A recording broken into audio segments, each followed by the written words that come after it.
Cette émission vous est présentée par la Capitale Assurance Générale, Can-Am BRP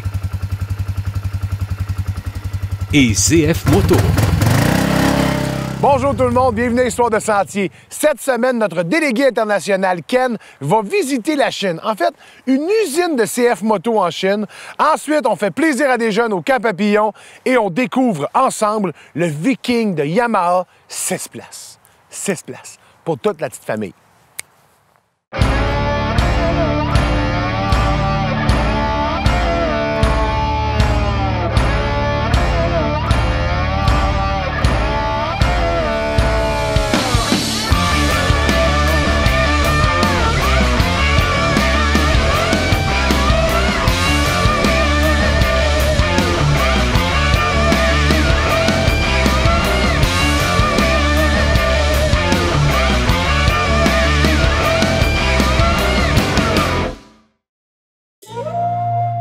C'est toujours impressionnant d'être invité par les manufacturiers, soit pour aller faire une visite ou pour l'essai des nouveaux produits.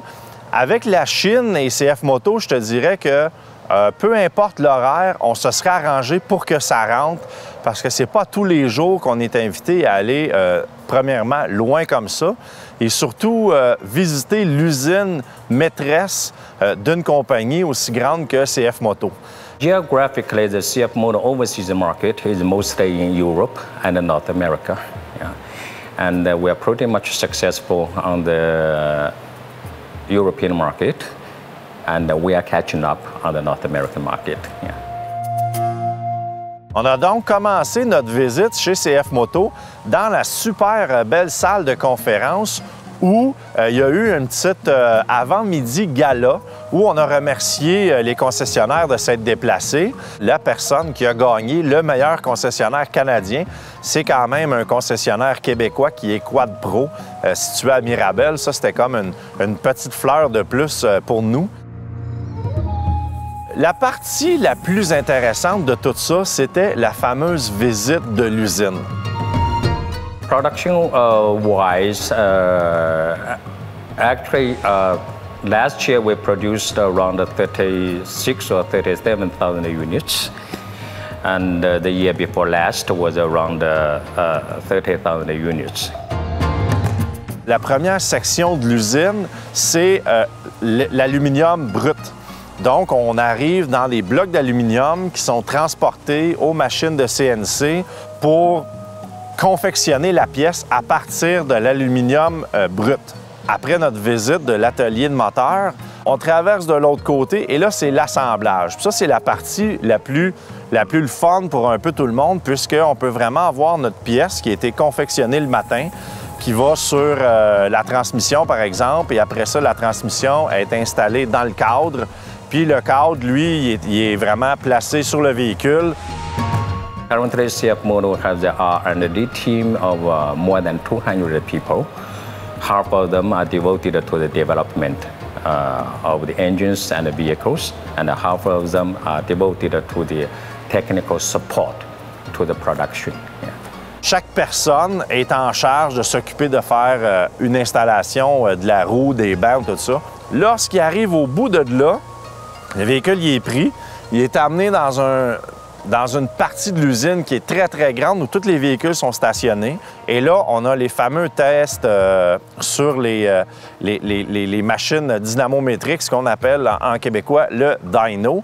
Et là, on peut vraiment tester la traction avant, la traction arrière, s'assurer que tout le fonctionnement du 4x4 marche bien. Il y a même un ordinateur qui a des capteurs en avant des véhicules pour s'assurer que la hauteur des lumières est bonne, les clignotants, les hautes, les basses, vraiment pour que tout ça rentre dans le cadre parfait du véhicule. Là, on a vu que les ingénieurs y étaient là pour vraiment s'assurer que ça répond à tous les standards de partout dans le monde. We are trying to establish the consumer confidence in the CF Moto brand, the CF Moto brand product, through our product, through our service, through our pricing. To some extent, CF Moto is taking the responsibility of changing the image of the made in China products, and we are confident of achieving that. ils pensent qu'on est pas mal fou de faire tant de kilomètres que ça dans une journée. Et aussi se sont rendus compte à quel point on était sérieux dans l'utilisation de notre véhicule. Et je pense que les gens là-bas ne s'attendaient pas à ce qu'on soit des aussi bons pilotes que ça.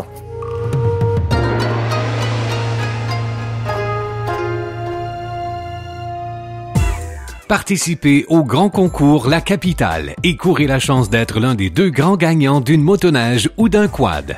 Visitez notre site web pour toutes les informations.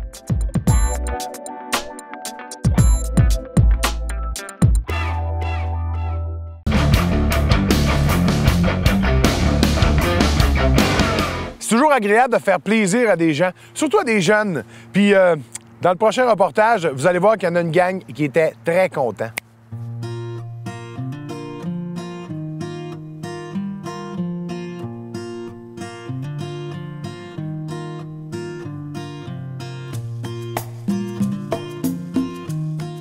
Le camp Papillon, c'est un camp pour les personnes handicapées. Donc, on accueille une clientèle autant adulte qu'enfant. Donc, c'est tous des handicaps différents. Ça va de très autonome à multi-handicapés. Donc, on les accueille pour des séjours de 8, 10 ou 14 jours. Donc, ils dorment ici. C'est vraiment, on essaie de leur faire vivre un camp de vacances régulier, comme n'importe quel enfant.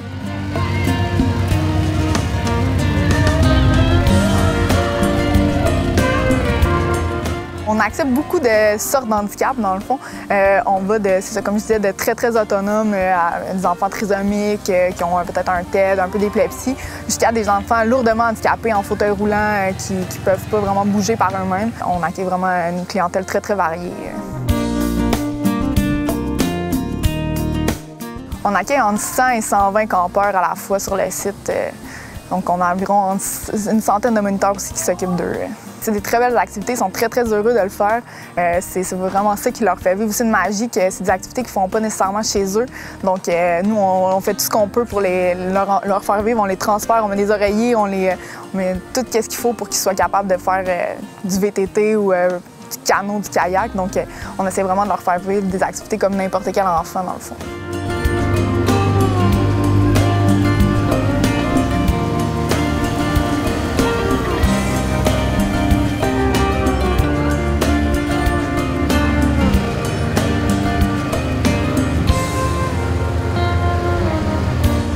Dans le fond, il y a le lever, ensuite on va déjeuner. Après le déjeuner, on a une levée des couleurs. Dans le fond, c'est une espèce d'animation que c'est tout le camp ensemble, on chante des chansons. Dans le fond, on part la journée du bon pied. Ensuite de ça, il y a des activités. Il y a 5 plateaux d'activités par jour. Bon, il y a le dîner et tout ça. C'est sûr qu'en soirée aussi, il y a des activités feu de camp, n'importe quelle activité de camp de vacances. On mange des guimauves, donc on chante des chansons. C'est ça, c'est beaucoup de sortes. On fait de l'escalade aussi. Donc, plein d'activités de camp de vacances.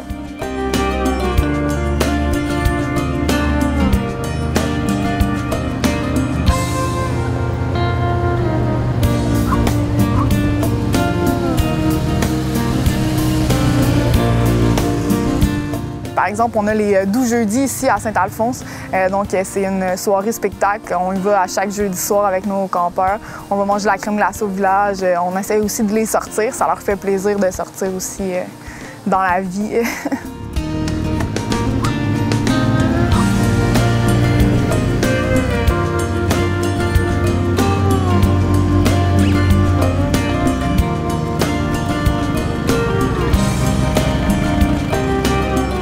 Notre but premier, c'est que les enfants aient du plaisir, s'amusent, mais en même temps, ça donne un répit aux parents qui souvent en ont besoin, puisqu'il n'y a pas beaucoup de répit pour ces enfants-là.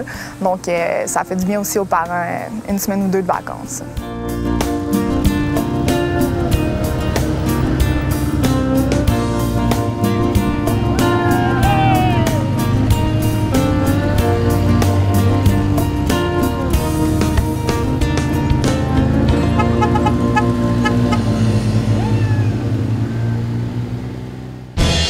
À chaque semaine, on vous demande des photos sur Histoire de Sentier de vos aventures partout au Québec. Dave Proto, lui, a vu dans le sentier de la boîte.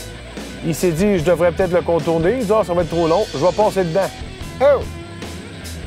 Je pense qu'il aurait dû contourner, moi.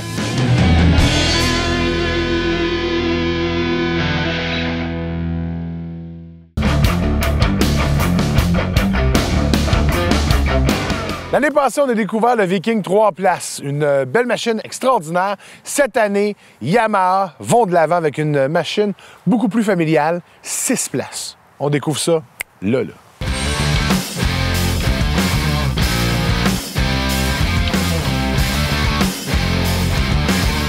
François, encore une fois, un bel événement organisé par Yamaha. Et là, c'est un petit peu spécial parce qu'on se retrouve dans une foire agricole. Oui, bien c'est l'expo Champs qui est à Saint-Liboire. C'est l'exposition agricole. C'est une des plus grandes expositions agricoles de l'Est de l'Amérique du Nord. Chez Yamaha, c'est important de venir justement rencontrer les utilisateurs de nos produits parce qu'aujourd'hui, on fait le lancement et les essais de Viking 6, le 6 places. On avait déjà, l'année passée, on a introduit le Viking dans sa première version, donc 3 places. Qu'est-ce que ça... Pourquoi on s'est dit on va l'allonger et on va lui donner un 3 places de plus? Qu'est-ce que ça apporte d'avoir le 3 places de plus? Bon, on sait bien que les côtes à côte, en général, sont utilisées pour les randonnées en sentier. Le Viking, il y a moins de 63 pouces de large, donc il est accepté dans les sentiers parce que le projet pilote au Québec, il prévoit l'utilisation d'un véhicule maximum de 64 pouces de large. Donc, le Viking 3, le Viking 6, c'est un véhicule qui est accepté dans les sentiers, mais encore plus, rallonger le Viking 3 à en faire un Viking 6, c'est parce qu'il y a un besoin réel. Autant pour les sentiers, ceux qui veulent promener leur petite famille en famille, parce que c'est fréquent encore d'avoir des grandes familles de 4, 5, 6 personnes avec les enfants. Donc, avoir un véhicule pour transporter toute la famille au complet, mais surtout pour nous d'avoir un véhicule qui permet aux agriculteurs, par exemple, les fermes maraîchères, ceux qui font pousser les légumes, qui ont beaucoup de travailleurs sur le terrain, qui veulent les déplacer. Les transporter d'un bout à l'autre du champ. C'est des véhicules idéaux pour ça. Donc, pour Yamaha, ce qui est important, c'est d'avoir du confort, de la sécurité et d'avoir tout simplement un véhicule qui permet qu'on soit attaché et surtout avoir du confort. On peut voir l'espace qu'on a pour les pieds, pour les jambes. Il est très bonne quand même. Là. Très, très bon. Sur le Viking 3, les appuis-têtes sont pleins. Sur le Viking 6, les appuis-têtes sont percés. Il y a un trou au centre qui permet d'avoir une meilleure visibilité pour les passagers arrière. Assez important. Bien oui, donc c'est beaucoup des détails que Yamaha a apportés justement pour favoriser la convivialité du véhicule et le confort aussi des passagers et du pilote. On se disait justement que, bon, c'est sûr que là, il y a la grosse guerre des manufacturiers. On est tous rendus à 1000 cc. Et on dirait que dans notre tête, on se dit, dans le côte-à-côte, ça nous prend un 1000. Mais pourtant, pour la vocation du véhicule, à 700 et avec la puissance qui est offerte, ça va très bien. Oui, bien, c'est certain que nous, on utilise le nouveau moteur du Grizzly 700, qui a été amélioré de beaucoup en 2014. Et ce moteur-là offre des performances suffisantes pour faire les deux, autant le travail que la récréation. Une fois que le travail est terminé, on peut utiliser le véhicule dans les sentiers sans problème. Le look du Grizzly 700 n'a pas vraiment changé l'année passée. Par contre, il y a beaucoup de changements qui ont été faits sous la carrosserie. Le Grizzly 700 reste un Grizzly. Ce qu'ils ont fait en 2014, ils ont surtout retravaillé le moteur. La chambre de combustion, la boîte à air, ce qu'on appelle l'épuration d'air, qui fait qu'on a un moteur qui est beaucoup plus performant en accélération et en vitesse de pointe. On le sent immédiatement. Un taux de compression qui a quand même monté beaucoup, là. Oui, de 9,2 à 1 pour 10 à 1, donc c'est quand même considérable. C'est un véhicule beaucoup plus propre, beaucoup moins polluant et, entre autres, la nouvelle conception du moteur permet d'avoir une économie de carburant d'au moins 30 % versus la version 2013. En augmentant la performance, il faut améliorer la conduite, améliorer le sentiment de sécurité en pilotant ce véhicule-là. Puis le Grizzly, comme tous les autres produits Yamaha, ils sont bien balancés d'avant en arrière, de gauche à droite, qui permet de bien conserver une maîtrise du véhicule dans à peu près toutes les conditions.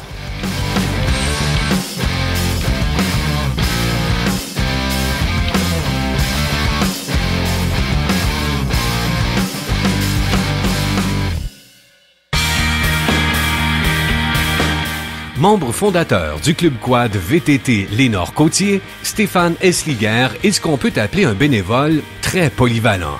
Reconnu par ses équipiers pour son attitude calme et ses aptitudes de grand travaillant, Stéphane Esliger possède toutes les qualités d'un grand bénévole de l'activité hors route. Nous l'en remercions et l'invitons à continuer son excellent travail.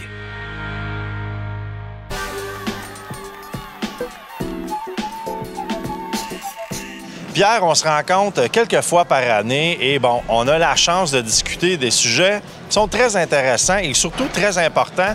Et là, on veut revenir un peu sur les sentiers durables. Premièrement, explique-nous un peu qu'est-ce que c'est le principe du sentier durable. Sentier durable, c'est pour garantir qu'en cas de conflit ou peu importe des pertes de droits de passage, que ça vive dans le temps. Autrement dit, nous autres, à la Fédération des québécoises des clubs quad, on a ciblé environ 10 000 km de sentiers pour des sentiers durables. Comme en Montérégie, ça va sauver en Montérégie parce que les sentiers vont le long des autoroutes. Présentement, avec le grenier du Québec, on pourrait appeler ça la Montérégie, on a un peu de misère à avoir des sentiers en terre agricole. Fait qu'en étant le long des autoroutes, ça va nous permettre de survivre dans le temps et de désenclaver cette région-là. À travers le Québec, je ne sais pas comment on calcule à peu près 25 000 droits de passage. Au minimum, oui. Puis on n'en profite jamais pour les remercier. Je pense qu'aujourd'hui, en étant dans une émission Histoire de sentier, je pense que je profiterai de l'occasion pour les remercier, ces gens-là.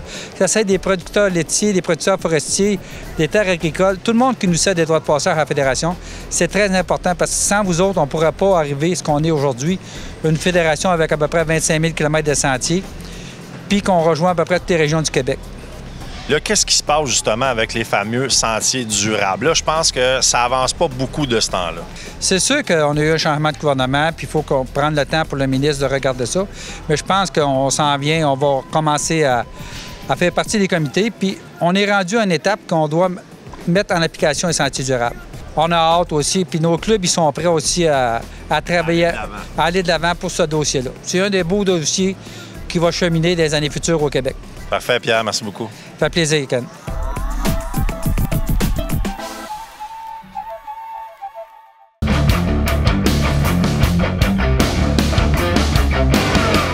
Cette semaine, dans notre chronique, on n'est pas sorti du bois. Écoute, on parle de, je sais pas comment appeler ça, de protecteur, extension? Une extension d'aile et un protecteur pour le pilote du quad. Oui, parce que ça va sur les ailes du quad pour rallonger l'aile, finalement. Élargir l'aile. On sait qu'il y a certains véhicules qui n'offrent pas une bonne protection des intempéries, l'eau, la boîte, et aussi des fois les petites roches. Les roches, hein, ça revole avec les pneus de VTT, c'est ça. Comme ça. Donc, ça, c'est des accessoires qu'on trouve. Ceux-là nous viennent de chez Kimpex. Comme vous pouvez le voir, ça s'attache très facilement avec les petites pinouches de plastique. Est-ce que les trous sont déjà faits dans le Outlander ou il faut les faire? Non, les trous sont déjà faits sur le Outlander. C'est les petits les push-pins en plastique qu'on voit sur le côté. Là. Oui. Donc, ça s'installe très facilement. On va avoir les images pour vous le montrer. Et c'est très, très léger. Donc, et c'est presque incassable. Je dirais pas incassable, là, parce que ça se peut que ça brise. Ouais, c'est ça. Mettons qu'un train pourrait les casser, sûrement. Oui. En fait, quand on a ça, on fait pas exprès pour aller les casser. Là, en disant, ça a cassé, pourtant, je sais pas, je passais juste dans 2 arbres. C'est ça, exactement. Mais c'est ça, c'est fait pour nous protéger et ça marche très, très bien. Et il y en a pour en avant et aussi pour en arrière, parce qu'on sait que le pneu d'en arrière aussi peut nous reprojeter dans l'autre sens aussi. Ouais. Donc, il y en a des deux côtés. C'est pas très cher, mais pour les gens qui cherchent vraiment la protection ultime, c'est la chose qu'on a de besoin. Et je vous le dis, là, essayez-le. Vous allez revenir chez vous plus propre et tout le monde en sera plus content. Oui, puis si vous voulez quelque chose pour vous protéger davantage, c'est une voiture. Ouais, c'est ça.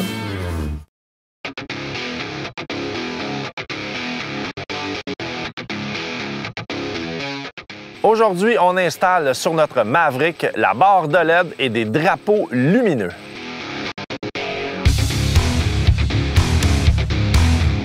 Les fameux drapeaux lumineux, j'en avais jamais vu en vrai, j'en avais vu dans des vidéos, j'avais aucune idée comment ça marchait. Finalement, c'est plus simple qu'on peut se l'imaginer. C'est un petit LED qui est dans le fond, si tu le veux, du socle là, qui est en bas. Quand on a reçu la commande, autrement dit, on a déballé ça, on n'avait aucune idée comment c'était fait, comment c'était pour être posé sur le véhicule. Et là, sur le Maverick, évidemment, il n'y a pas ce trou-là Donc, ça a été la seule pièce dont on a dû un peu être débrouillard en bon français. Il a fallu trouver des barres en L trouées en métal, les couper dans des petits bouts, puis les bolter, les visser, boulonner après le véhicule. Pour mettre nos trous à la bonne place pour ensuite être capable de mettre les fameux LED stick ou nos drapeaux lumineux au bout. Ouais, numéro 1. Il y a juste à faire l'autre côté. Ça nous a pris un petit peu plus de temps parce qu'il a fallu tourner les braquettes, couper les braquettes, voir si on avait la bonne longueur, ajuster, tout redéfaire au complet, donner 2-3 bonnes couches de peinture pour ensuite réinstaller. Ça donne vraiment un très beau look. En plein jour, le monde nous demande tout qu'est-ce que c'est, mais du moment qu'on arrive un petit peu à la brunante ou pour rouler le soir, c'est vraiment beau.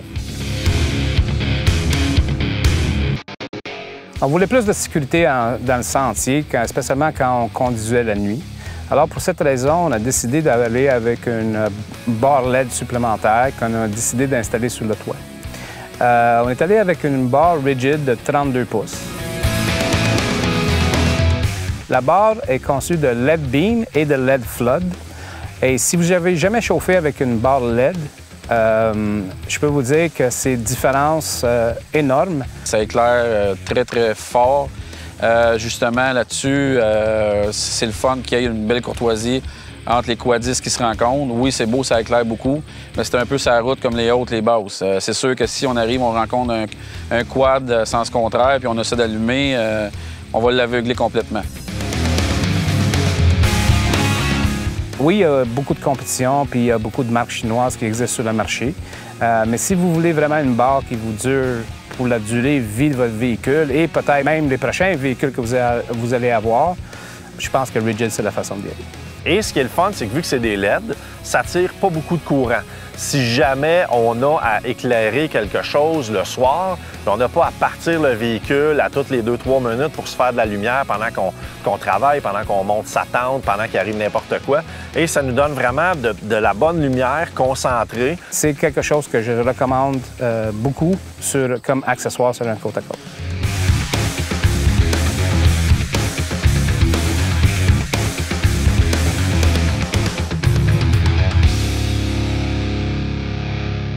Merci d'avoir été à l'écoute. J'espère que vous avez eu beaucoup de plaisir avec nous. La semaine prochaine, on boit des tisanes à Histoire de Sentier.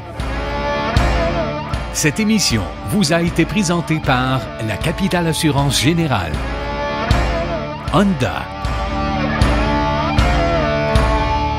et Yamaha.